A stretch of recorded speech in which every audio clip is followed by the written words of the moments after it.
I write on the board or I write on a piece of paper, and I write enslavement is part of my history, and then I write another line, but enslavement is not my legacy. Wow, Right. And so then I ask, and so then I go back, right after I get that buy-in, I go back and I say, enslaving people may be part of my history. Enslaving people is not my legacy, mm, unless I wow, want it to be. yeah, Right. And so I yeah, end it with unless I want it to be. And so that's that action piece. So it's not just the understanding, but it's really, really moving people towards action. yeah.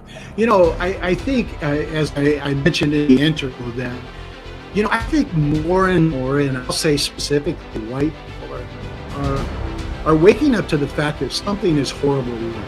Hmm. So we're living in an age where we should have resolved these issues a long time ago, but yet it seems to be the one thing that remains unresolved. But the problem is that just because you wake up to the fact that something is horribly wrong, like you say, you have to do something. There has to be some level of action. But what happens with most white people is that they just get stuck right there. Once you move outside of the emotional charge of a particular event, if you don't have any understanding or context to what has gone on and how policies were created to benefit some and marginalize others, how laws were passed to benefit some and marginalize others, then you really don't know what steps to take.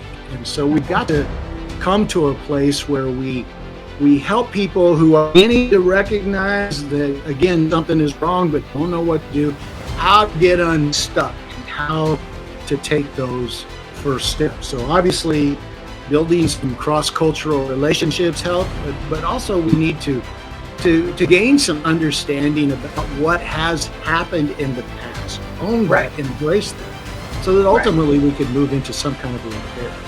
One of the projects that go along with that is thinking about social, and I say social injustice, brackets around the IN, right? Because Mm, we want to think about justice, social justice.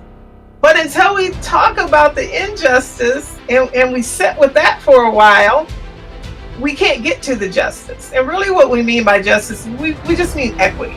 We need equity for all of humanity, right? And so, but until, like I said, we get past that injustice and have that uncomfortable conversation, and um, yeah, that's an individual journey. And so, one of the places that I begin is with the individual, right? We have to yeah, allow individuals to set with themselves, to set with their own retrospective of their own histories, and then just kind of work our way out from there. And then we can think about society and we can think about systems. yeah. And as hard as that is, and that's we either want to fight or flight.